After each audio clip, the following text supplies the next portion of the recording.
देख पा रहे हैं ना, if we can ensure the, यदि हम एंश्योर होते हैं यानी कि तटस्थ होते हैं या दृढ़ निश्चय करते हैं किस बात के लिए, द डिलीवरेंस ऑफ इंडिया, फिर देखिए कॉमा भी लगा है, ठीक है, भारत की मुक्ति या उद्धार के लिए, it is only through the truth and non violence, तो ये सत्य और अहिंसा से ही संभव है। बस समझ पा रहे हैं ना। अब पता चल गया कि बी ऑप्शन ही क्यों प्रेफरेंस हो रहा है, ठीक है। अब एक्चुअली यहाँ पर सत्य और अहिंसा को ही फोकस किया जा रहा है, तो यहाँ पर आपको ऑप्शन के अनुसार ही डिसाइड करना पड़ेगा, ठीक है। नेक्स्ट देखिएगा, नेक्स्ट क्वेश्चन है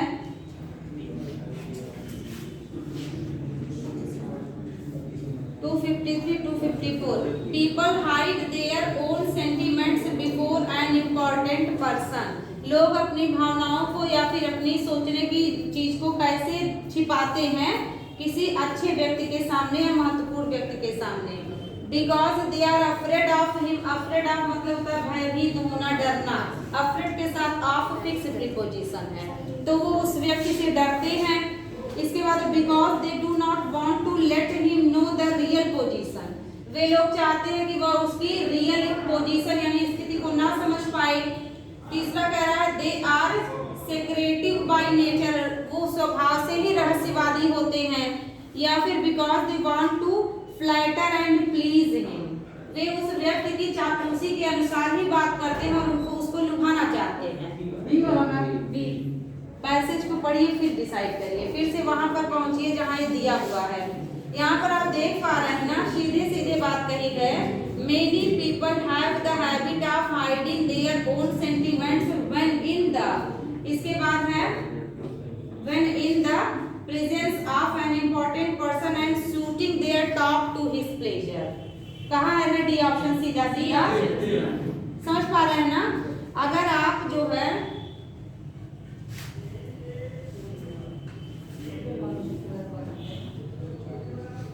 अगर आप यहाँ पर ए ऑप्शन करेंगे तो बिल्कुल जिक्र नहीं है। इसके बाद देखिए अगर बी ऑप्शन करते तो बी में कह रहा है कि वे नहीं चाहते हैं कि वह व्यक्ति उनके रियल पोजीशन को जान पाए, लेकिन चौथे में तो वही बात कह दिया ना जो पैसेज में कहा है। चौथे में कह रहा है वांट टू फ्लैटर हिम, आपको मिला ना कि उसी व्यक्ति के अनुसार ही बात करते हैं और उसी व्यक्ति को जो है प्लीज करना यानी प्रसन्न करना चाहते हैं। बस समझ पा रहे हैं ना डी क्यों होगा, जैसे सबसे सुटेबल आंसर ही तो आपको नंबर दिलाएगा। आप ऐसे सोच सकते हो सही बात है, हिसाब से बात करना है, पता नहीं चलने देना मेरे पास कितनी स्थिति है, हम धनी हैं कि उसके अनुसार कम है, ये आपका अपना थिंकिंग हो सकता है, लेकिन आपको पैसेज के अनुसार चलना है। ओके, नेक्स्ट क्वेश्चन देखिएगा, which is the most truthful धर्म, अब आपको पता ही चल गया, लेकिन ऑप्शन में सीधे ना करके डिटेल दिया है, दैट विच इनकरेजेस वायलेंस, जो है हिंसा को बढ़ाए, या दैट विच डिस्करेजेस वायलेंस, जो मतलब हतोत्साहित करे हिंसा को, और सी कह रहा है that which has nothing to do with non violence, ऐसा धर्म जो अहिंसा के साथ कुछ करे ही ना, और डी कह रहा है अमोरल मतलब अनैतिक हो, बी फॉर बॉय। समझ पाए ना, कह रहा है दैट विच डिस्करेज, इनकरेज का जस्ट अपोजिट दिया है। बात समझ पा रहे हैं ना। किसी भी बच्चे को किसी क्वेश्चन में फिर से एक्सप्लेनेशन नहीं, तो चलिए दूसरा वाला पैसेज कर लीजिए, छोटा सा है नन्हा मुन्ना सा कर लीजिएगा।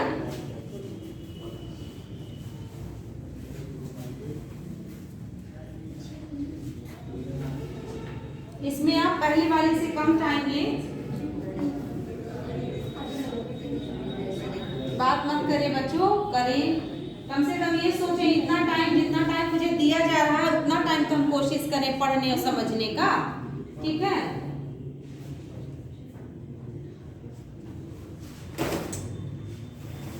बाबू आप करण के बगल आके बैठ जाइए।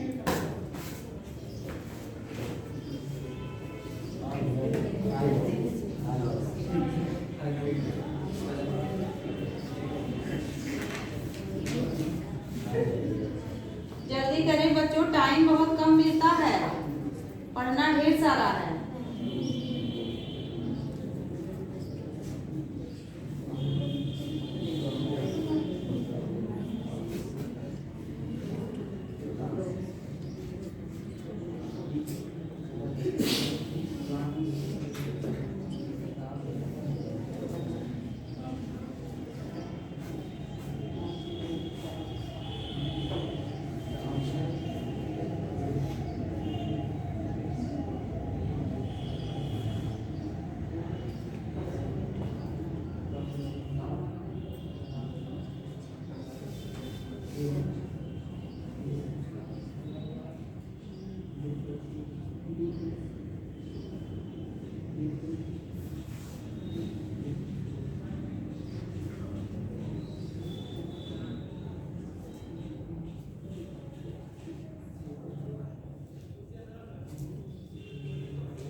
हो गया ना? चलिए सॉल्व किया जाए। देखिएगा, फॉर माई ओन पार्ट मतलब मेरा अपना जो व्यक्तिगत विचार है, जो अपना हिस्सा है, I have never gained the most profit. I have ever gained the most profit मतलब जो भी मेरे हिस्से में आया वो आज तक मैं जी चुका हूँ या ले चुका हूँ। एंड मोस्ट प्लेजर ऑल्सो और आज बहुत अधिक आनंद भी। फिर है फ्रॉम द बुक्स, किससे? किताबों से। Which have made me think the most, जो मुझे बनाया है और ज्यादा सोचने के लिए विवश करता है। When the difficulties have once been overcome, और उन्हीं की मदद से जब कभी मैं फंसा तो उससे किताबों की मदद से मैं विजय प्राप्त कर लिया। ओवरकम मतलब किसी चीज पर विजय प्राप्त करना है, उसको कम कर देना। फिर है these are the books, ये किताबें ही हैं which have struck deepest root, जो बहुत गहरे रास्ते से निकलती है या गहरी विचारधारा को लेके चलती हैं। Not only in my memory and understanding, मेरे विचार से ही नहीं बल्कि but like wise in my affections, मतलब जो भी मेरे ऊपर उसका प्रभाव है, मेरे ऊपर उसका असर है, उसके द्वारा भी। इसके बाद for this point two should be taken into account, और इस तरीके से मेरे हिसाब से जो कुछ भी किया जाना चाहिए। We all want to win, तो हम सभी क्या करते हैं? जीतना चाहते हैं हर कोई। When a maiden is too forward, जब कोई maiden मतलब होता ना कुंवारी लड़की, जब कोई कुंवारी लड़की आगे निकल जाती है, her admirer deems in time to draw back, तो वो सोचती है किसी भी चीज को पीछे करना और प्रशंसा को प्राप्त करना। समझ पा रहे हैं ना? बस एक छोटी सी बात है जो किसी थीम पर बेस्ड नहीं है, ठीक है? आपको पैसेज के अनुसार ही चलना है। पहला क्वेश्चन देखा जाए, कह रहा है the author compares a book to, कवि जो है एक किताब को किससे करता है कंपेयर? प्लांट से, फ्लावर से, मेडन से या एंड एडमिरर से? एडमायरर से। बताइए, थोड़ा सा दिमाग लगाइए, आंसर करेक्ट हो जाएगा। नहीं बेटा, प्लांट की कोई चर्चा नहीं। मेडन, मेडन, देखिए मेडन वर्ड याद रखिए। कह रहा है ना व्हेन अ मेडन, मतलब पूरी बात कहा, उसके बाद कह रहा है जब एक मेडन टू फॉरवर्ड बहुत आगे निकल जाती है, तो जैसे किताबें जो है प्रशंसा चाहती हैं उस प्रकार से वह भी, ठीक है? तो यहाँ पर सी ऑप्शन। अब जो है प्लांट का, फ्लावर का बिल्कुल चर्चा नहीं हुआ, और एडमायरर जो वर्ड था वो युवती के संबंध में था, ठीक है? तो बची क्या? Maiden, C option. समझ पा रहे हैं ना?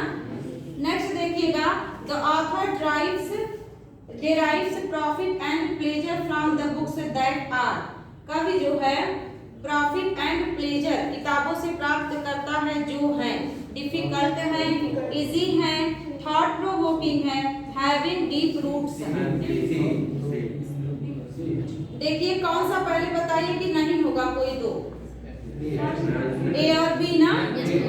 अब देखिए सी और डी में थॉट प्रोवोकिंग और हैविंग डीप रूट्स आप कह रहे हैं, और ये जो पंक्ति है ये कहाँ पर दी हुई है? मुझे लगता है सबसे ऊपर। For my own part I have ever gained the most profit and most pleasure also from the books which have made me think the most, यानी कि थॉट प्रोवोकिंग, विचारों को बढ़ाना, विचारों को उजागर करना। प्रोवोक मतलब होता है ना किसी चीज को उकसाना, भड़काना, ठीक है? जैसे कई लोग कहते हैं ना बात का बतंगड़ मत बनाओ, है ना, आग में घी न डालो, ये सब कहते हैं ना। अरे बहुत ज्यादा मतलब भड़काऊ बात मत करो, तो डोंट प्रोवोक द मैटर, मतलब बात का बतंगड़ ना बनाओ, एक है ना ये एक लोकोक्ति टाइप का। तो प्रोवोक करना मतलब किसी चीज को उकसाना, भड़काना। तो लिखा ही है ना किताबें हमें ज्यादा सोचने के लिए प्रोवोक करती हैं। बात समझ पाए ना? तो यहाँ पर आपको इस लाइन के अनुसार ही तो चलना है। तो थॉट प्रोवोकिंग आ गया। अब हैविंग डीप रूट्स जो कहा है वो आपको मिल जाएगा। These are the books which have struck deep roots not only in my memory, मेरे जो है मेमोरी में, अंडरस्टैंडिंग में डीप रूट है, लेकिन जो लाइन आई है वो जहां आई है वहीं पर तो आप रहोगे। सारी बातों की चर्चा हुई है, लेकिन ये लाइन आपका उठाया है प्रॉफिट एंड प्लेजर से, तो आपका पहले दूसरे लाइन में आंसर मिला, समझ पा रहे हैं ना? चलिएगा, फिर कह रहा है कि profit and pleasure come only after, किसके बाद आता है? पहला ऑप्शन देखेंगे, the books have struck deep roots, मतलब जो है जो किताबें डीप रूट्स में स्ट्रक है यानी जमी हुई है वहां, उसके बाद, या फिर the initial difficulty have been overcome, जो शुरुआती समस्याएं या कठिनाइयां हैं उनको जो है खत्म करने के बाद, the book have made me think, किताबों ने मुझे ज्यादा सोचने पर विवश किया, या the books are got for a small price. तो कौन सा नहीं होगा पहले उसे देख लो, सी डी ऑप्शन हटा दें, ठीक है। अब ए बी सी में देखें तो प्रॉफिट एंड प्लेजर वर्ड आप देख पा रहे हो, फिर आप वहीं जाओ जहां ये लाइन दी हुई है, तो प्रॉफिट एंड प्लेजर आप देख पा रहे हैं ना कि most profit pleasure also from the books which have made me think. अब आप जो है फिर कह रहा है कि when the difficulties have once been overcome, तो अब आप कौन सा ऑप्शन करेक्ट करेंगे? बी, सीधा सीधा बी देखिए, सी नहीं होगा बच्चों, बी होगा। यहाँ पर देखिए सीधे आपको मिल रहा है ना, when the difficulties have been once have been overcome, मतलब एक बार समस्या का समाधान या समस्या को सोच विचार करके उस पर विजय प्राप्त कर ली गई, तो प्रॉफिट एंड प्लेजर इसी के बाद तो आया। बात समझ पाए ना? चलिएगा, इसके बाद का क्वेश्चन है, the point to be taken into account is that, बताइएगा। कह रहा the point to be taken into account is that. पहला ऑप्शन है anything for which we do not pay a price is taken lightly, तो कहीं मूल्य प्राप्त करने की बात हुई नहीं हुई, पूरा पैसेज आपने समझ लिया। इसके बाद बी कह रहा है we should not make effort what we get, हमें जो है उस काम को करने के लिए कोशिश ही नहीं करनी चाहिए जो हमें मिल गई, इसकी भी चर्चा नहीं हुई। सी कह रहा है site effort makes us feel tired, जो हमें जो है प्रयत्न दिखता है, साइट मतलब होता है दृश्य, जो हमें प्रयास दिखता है वो हमें फील कराता है थका हुआ, इसकी भी चर्चा हुई नहीं हुई ना? तो डी देखिए, we think highly what we will, ये हुआ है बात, हम जो है ज्यादा सोचते हैं उस चीज के बारे में जो हम जिस पर विजय प्राप्त करते हैं या विजय प्राप्त करने की कोशिश करते हैं। ये मिला ना सीधा सीधा, ओवरकम और विल वर्ड, कोई प्रॉब्लम नहीं ना है। इसके बाद देखिए, a metal like a good book should, इसको बताइए। बी इजी टू अप्रोच, मतलब ऐसा जो आसानी से पहुंचा जा सके। फिर है रिस्पॉन्ड टू द एडमायरर्स, जो प्रशंसा करें उसको रिस्पॉन्ड करना यानी थैंक यू वगैरह कहना। Not only easily, not easily yield to the admirers, मतलब जो है एडमायरर्स को इतने आसानी से लाभ न पहुंचाना जब तक वो कोशिश ना करें उसका लाभ प्राप्त करने का। या डी कह रहा be forward before had admirers draw back, कि जैसे ही उसका प्रशंसा करने वाला पीछे और ड्रॉबैक हो तैसे वो क्या कर जाए, आगे बढ़ जाए। देखिए वैसे ये वर्ड आप देखिए कहाँ पे आया, कह रहा है we all want to win, हम सभी जीतना चाहते हैं। फिर कह रहा है when a medal is too forward, medal की बात किया जब वो आगे निकल जाती है। हर एडमायरर डीम, फिर कह रहा है डीम मतलब एक प्रकार से होता है समझना, ठीक है। Deems in time to draw back, जब जो है सब कुछ पीछे हो जाता है तो समय से वो समझ जाते हैं, मतलब जैसे किताब पढ़ने के बाद आपको समझ में आ जाती है, किताब की तुलना एक मेडल से किया है। अब आप फिर ऑप्शन देखें, कह रहा बी इजी टू अप्रोच, तो ये गलत हो गया। फिर कह रहा है रिस्पॉन्ड टू एडमायरर, ऐसी कोई चर्चा नहीं हुई। सी में देखिए कह रहा not easily yield to the admirer, मतलब आसानी से नहीं, जब तक आप उसको पढ़ोगे नहीं समझोगे नहीं तब तक आपको समझ नहीं आएगा। और डी कह रहा है कि जैसे प्रशंसक उसके आगे बढ़े वैसे ही वो पीछे हो जाए, तो सी आ रहा है ना, समझ पा रहे हैं ना? देखिए be forward before admirers draw back, मतलब उसके एडमायरर्स ड्रॉबैक हो उसके पहले वो आगे निकल जाए, तो ऐसा नहीं हुआ ना। समझ पा रहे हैं ना? सी ही क्यों प्रेफरेंस देंगे आप। चलिएगा ग्रामर के क्वेश्चंस करे जाएं।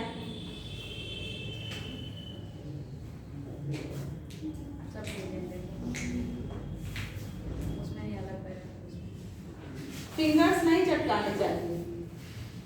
वैसा जो है एक्चुअली हमारे जॉइंट्स में बबल्स बनते हैं जो हमें स्वस्थ रहने में मदद करते हैं। साइंस को सोचिए, साइंस पढ़े हैं ना? यस। किस मूवी में है? पहला क्वेश्चन बताइए, I and Raju left for Delhi last summer, इसको बताइए, कौन बच्चा बताएगा? आज मैं सोच रही हूँ जो सब का सब सही कर दे उसको मैं प्राइज दूँ, बट सबका सब सही करो। हाँ बिल्कुल सही, राजू एंड आई, ये तो 1 नंबर मिल गया। ठीक है, अच्छा ये राजू एंड आई क्यों होगा आपको पता है ना? राजू थर्ड पर्सन है, ठीक है, और आई आपका फर्स्ट पर्सन है, 3 और 1। ठीक है, जिस बच्चे को भूल गया वो समझिए, जैसे 231 का नियम लगता है ना सेम पैटर्न पर। अगला क्वेश्चन है, the students were awaiting for the arrival of the chief guest, इसको बताइएगा।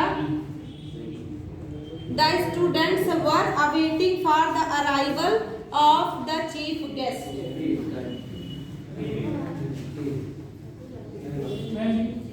चलिए अच्छा 5 मिनट का टाइम ले लीजिए सब लोग, पहले अपने मन से एक बार कोशिश करके कर लीजिए, इसके बाद हम डिटेल करवाएं ताकि आपको लगे ना कितने पॉइंट्स आपको लर्न है, कितना आपको और सीखना है।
हो गया बाबू?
देखा जाए है the students were awaiting for the arrival of the chief guest. इसमें आप क्या करेक्शन किए हैं?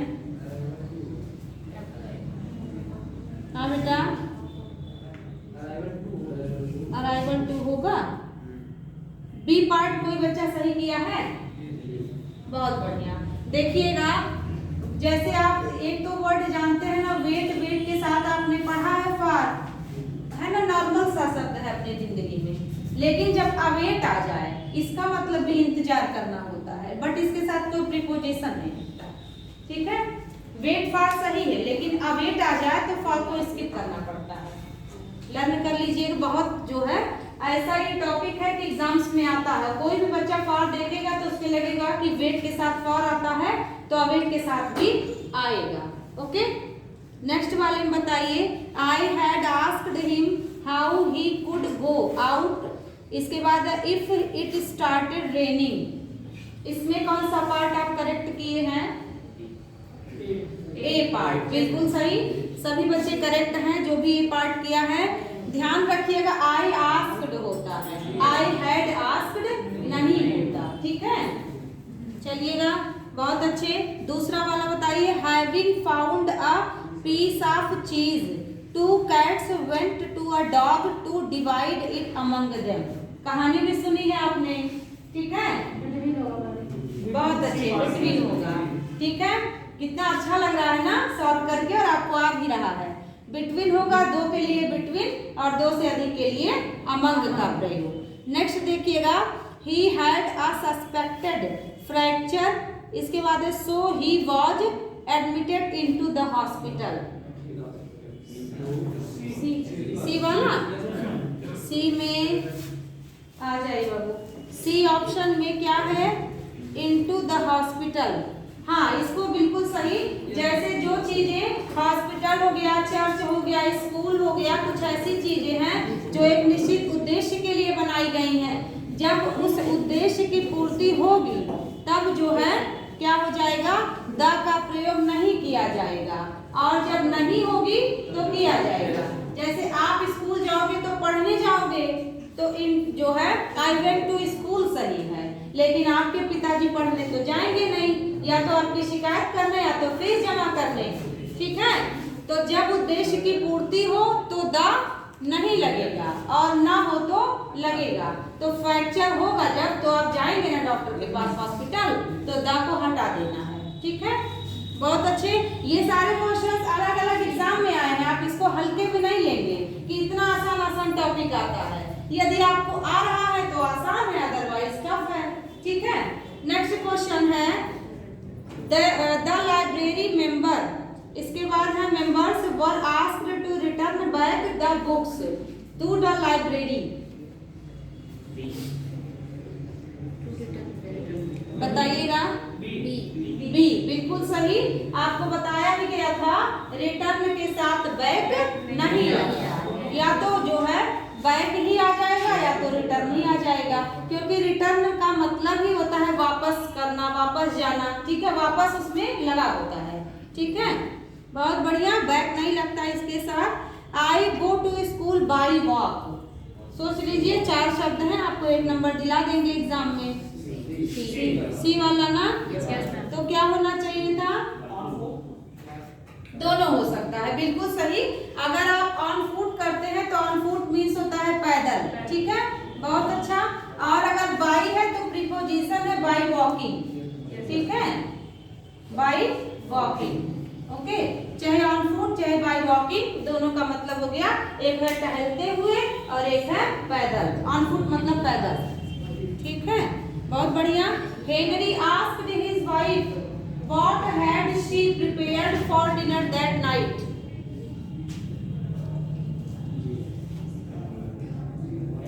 इसमें देखिए क्या है, बी। बी पार्ट में क्या दिक्कत दिखी? हाँ, बिल्कुल सही। जब आपको क्वेश्चन वर्ड दिख जाए और वो कंजक्शन की तरह हो तो आपको बताया गया था कि वो सब्जेक्ट के बाद हेल्पिंग वर्ब लेता है। ठीक है, कोई दिक्कत नहीं ना है। ये कंजक्शन बना है। फिर आप देख पा रहे हैं कि इस सेंटेंस में कह रहा है हेनरी आस्क्ड हिज वाइफ, तो ये डायरेक्ट से इनडायरेक्ट स्पीच बनी है। ओके, तो यहाँ पर आपको क्वेश्चन वर्ड, इसके बाद सब्जेक्ट। जब आप देखते हैं ना कि जैसे एक सेंटेंस ही अगर आप लिख ले, ही सेड टू मी, इसके बाद आप देखते हो ना, कह सकते हो व्हाट डिड यू प्रिपेयर्ड, अब फिर आगे कर दे टुडे, जो भी कर दे, ठीक है। तो आप देखिए आप क्या कहोगे ही, इसके बाद आप आस्क्ड कर दोगे, ठीक है। मी को उतारना पड़ेगा, फिर जो ये क्वेश्चन वर्ड रहे वो वही रहेगा। अब जो डिड है वो डिड हैड में चेंज होगा, क्योंकि पास्ट इंडेफिनिट पास्ट परफेक्ट में जाता है। उसके पहले जब आप सब्जेक्ट चेंज करेंगे तो आई हो जाएगा और हैड हो जाएगा, वर्ब का थर्ड फॉर्म प्रिपेयर होगा ई जो है डिड की वजह से। बट यहाँ पे जब आप करेंगे तो प्रिपेयर्ड थर्ड फॉर्म लग जाएगा और फुल स्टॉप लग जाएगा। समझ पाए ना, यही वाला रूल चल रहा है। अगला देखिएगा, wages of hard work are sweet. इसका एक रिलेटेड जो है अक्सर आपको मिल जाता होगा ना, कि पाप के बाप का नाम लालच है हिंदी में, या मतलब जो है पाप का दंड मृत्यु होता है। तो ये मतलब जो है आर स्वीट जो लिखा है, इससे रिलेटेड एक सीधे सीधे आता है कि wages of sin is death, are death मिला होगा ना आपको, एग्जाम में आया हुआ सेंटेंस है। तो यहाँ पर वैगेज ऑफ सिन इज डेथ, वैगेज मतलब आपको बताया गया था कल पैसेज के दौरान, मजदूरी या वेतन, ठीक है। तो क्या होगा, बहुत ज्यादा पाप करने पे मृत्यु दे देंगे भगवान मजदूरी। यहाँ पे कह रहा है the wages of hard work is sweet, यानी कि कठिन परिश्रम का जो वेतन या मजदूरी या लाभ होता है वो मीठा होता है। तो यहाँ पर ता है भी बोल रहे हो, प्लूरल नहीं कर रहे हो आप। और वेजेस वर्ड जो एक है ये हमेशा जो लेगा ये सिंगुलर हेल्पिंग वर्ब लेगा, ठीक है। किसी भी प्रकार से आप याद कर ले, ओके। इससे रिलेटेड ये एक सेंटेंस ये है और एक ऐसे आता है wages of sin is death, okay. Next देखिएगा, Rohan had been playing for his club for 15 years when his elbow got injured. इसमें क्या प्रॉब्लम है बताइएगा। Rohan had been playing for his club for 15 years when his elbow got injured. देखिए get के बाद third form आया है ना, हाँ बेटा, C part. Rohan had been when his elbow got injured. देखिए ये जो गेट है ना, वो जैसे बाल कटवाना वाला समझाए थे ना, उसी तरीके से खुद नहीं तोड़ा, तुड़वा लिया, ठीक है। बात समझे ना, अपने एल्बो में वो चोट लगवा लिया। यहाँ पर आपको ध्यान करना है, जब चोट लग चुकी है तो खेल कहाँ रहा है, या खेल कहाँ रहा था जब उसने खेला। ए पार्ट में प्रॉब्लम है, होना चाहिए था हैड प्लेड, ठीक है। ऐसे में आप जो है सिंस और फॉर को इग्नोर करके काम करेंगे। यहाँ पे फॉर 15 years है ना, तो 15 year जो है यहाँ पर हो जाएगा Rohan had played for his club for 15 years, ठीक है। जैसे आपको याद था ना कि मैंने बताया था सिंस आ जाए तो बाद में पास्ट इंडेफिनिट और पहले past perfect, present perfect. Same यहाँ पर ये पैटर्न लागू होगा कि मतलब जब काम खत्म हो चुका है तो काम खत्म हो चुका था, ना कि जारी था। बात समझ पा रहे हैं ना। यहाँ पर आपको करना होगा Rohan had played for his club for 15 years। 15 years जो है के लिए उसने खेला, ना कि खेल रहा था जब उसको क्या हो गई, उसके एल्बो को इंजर्ड, मतलब जब उसने अपने एल्बो को इंजर्ड करवा लिया, ठीक है। हाँ बाबू, बट और देन एक साथ नहीं आता, बट अकेले ही आता है। सिंस देन आप कर सकते थे, लेकिन जब आप पहले ही मिल गया तो बाद में जाएंगे नहीं, जब तब, ठीक है। मीनिंग आ रहा है, कोई दिक्कत नहीं ना है। इसके बाद देखिए, I certainly differ with you in this matter. इसमें तो बहुत आसान है, हंसी भी लग रही है, बताइएगा।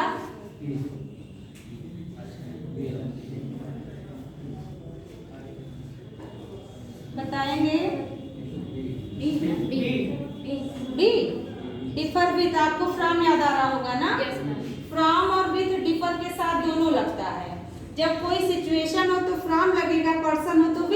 देखिएगा, यहाँ पर मैटर में घुस जाएंगे नहीं ना, on this matter, yes ma'am, मुद्दे पर, ठीक है, इन दिस मैटर नहीं, हालांकि बोलते हो आप, लेकिन on this issue, in this issue ना होकर के on this issue, on this matter, ठीक है।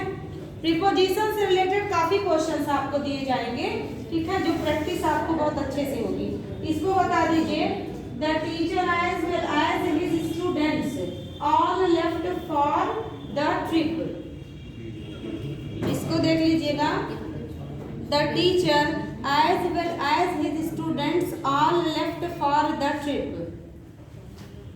यहाँ पर आपको कौन सा ऑप्शन कर रहे हैं आप?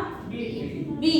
ध्यान रखिएगा कि यहाँ पर जब एज वेल एज के साथ दोनों सब्जेक्ट को दर्शा दिया तो ऑल को लिखने की कोई आवश्यकता नहीं है, ठीक है।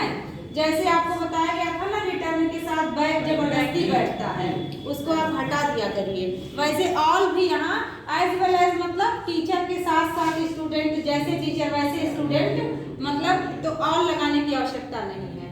People who live on glass houses should not throw stones. आपने कहानी भी सुनी है ना, एक है ना, जिनके घर पत्थर के होते हैं, नहीं शीशे के होते हैं, पत्थर नहीं मारा करते, ठीक है। आप सोच रहे होंगे ना बट कोई नहीं, आपको याद रखना पड़ेगा, ठीक है। बताइएगा, आसान है भाई, थोड़ा सा दिमाग लगाइए। हाँ, ए पार्ट बिल्कुल सही, वही मैटर, घर में रहेंगे ना कि शीशा का बनवा के उसके ऊपर बैठेंगे, ठीक है। आसान है ना? चलिएगा, तो इन ग्लास हाउसेज होगा, ना कि ऑन ग्लास हाउसेज।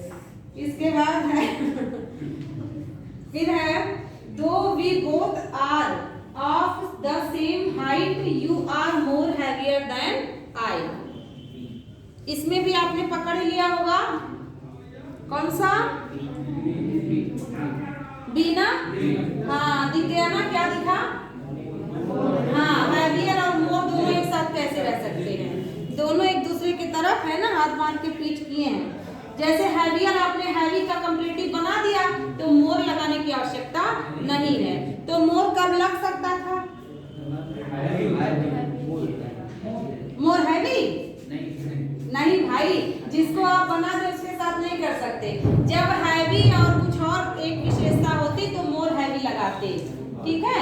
जैसे कह देता छोटा है, वजन ज्यादा है, तो हो जाता मोर हैवी देन शॉर्ट। समझ पाए ना? कोई दिक्कत? नेक्स्ट देखिएगा, if your coming home tomorrow let me know at what time I can expect you.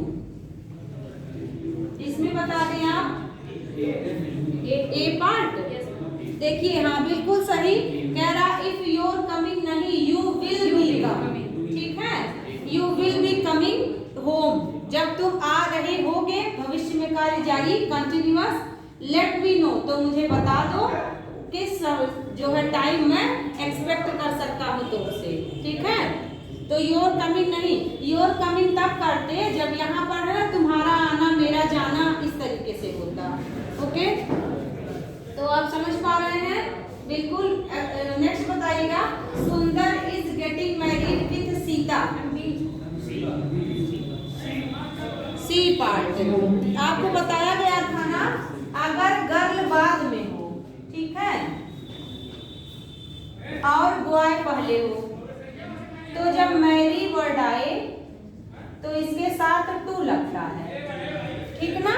लेकिन अगर गर्ल पहले हो और बॉय बाद में हो तो विथ लगता है, ठीक है।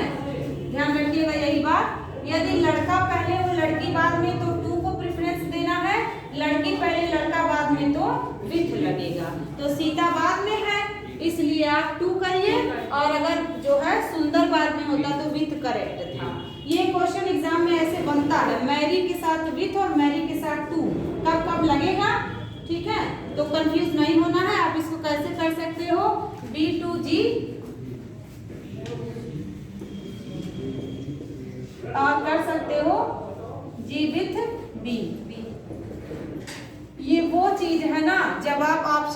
दोगे और तुरंत सब ब्लैंक हो जाएगा एग्जाम में ना, तब कहोगे कौन वाला पढ़ के याद करके आए थे। तो जब एक कीवर्ड बना के दिमाग में रख लेंगे तो वही आपको तुरंत याद आ जाएगा, तुरंत आप काम कर लेंगे।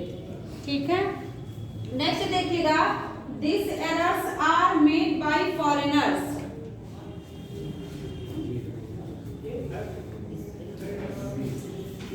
बी वाले बच्चे ए वाले बच्चे अलग अलग हो गए यहाँ, है ना, बहुमत नहीं है। किस वाले को बहुमत किया जाए? देखिएगा, आर भी बता रहा है मैं प्लूरल हूँ और एरर्स भी बता रहा है मैं प्लूरल हूँ, तो दिस को दीज कर लीजिए।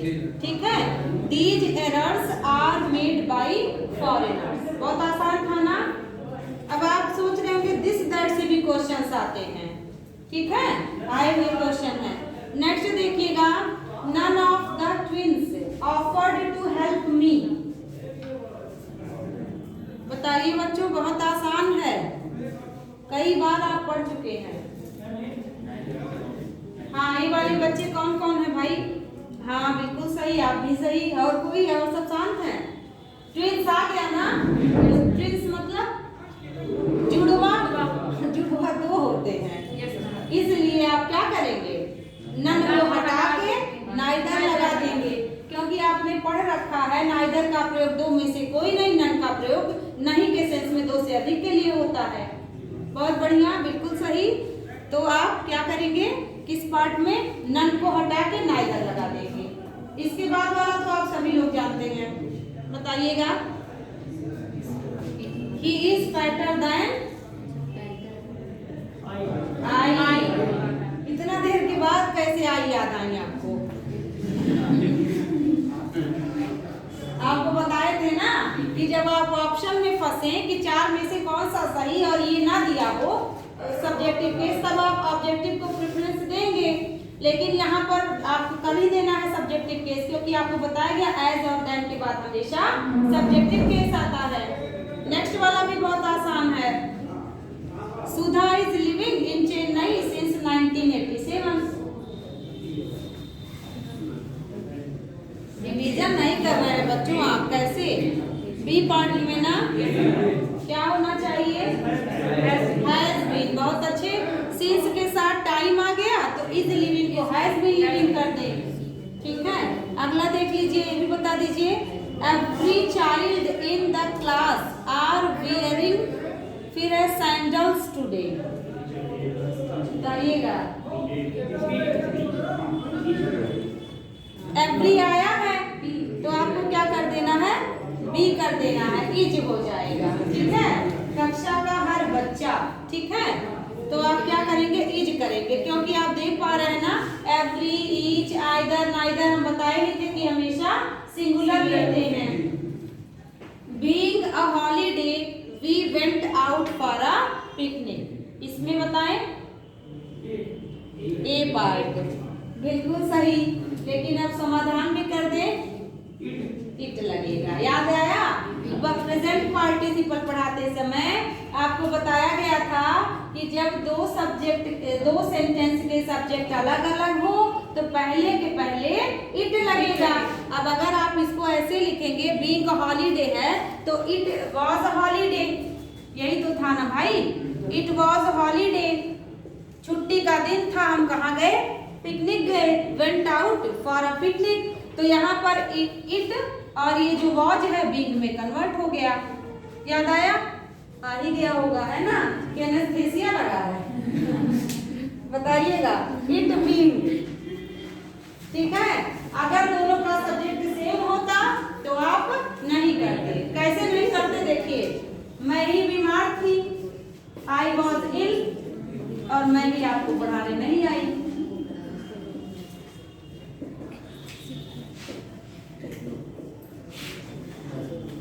तो बीमार होने के नाते आप एक ही, मैं ही बीमार, मैं ही नहीं आ पाई, तो आप क्या करेंगे, बीइंग अकेले लिख देंगे।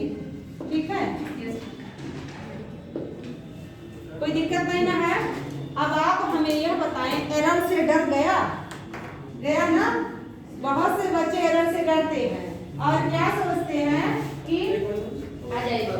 यही सोचते हैं कि एरर वाला टॉपिक पता नहीं कहाँ से पूछेगा, इतना टफ है, कर पाएंगे कि नहीं, और पैसे से डरते हैं। पैसे में हम कैसे करेंगे, कैसे समझेंगे, तो डर एरर से और पैसे से दोनों से चला गया है कि अभी भी है कहीं खोने में पंथी मार के, बताइए नहीं ना, अभी भी है। तो बाबू इसके लिए आपको क्या करना है, प्रैक्टिस करना है, ठीक है। तन से मन से लगे रहना है, धन की आवश्यकता नहीं है। चलिएगा तो हम लोग अब फिर से अपने कंजक्शन वाले रूल पे वापस आते हैं, ठीक है। तो आपने उन वर्ड्स को तो एक दो बार है ना देख ही लिया होगा कि किसके किसके साथ आपको दैट लगाना अनिवार्य ही है। अब जो है कुछ और है जिसको आपको लिखना है।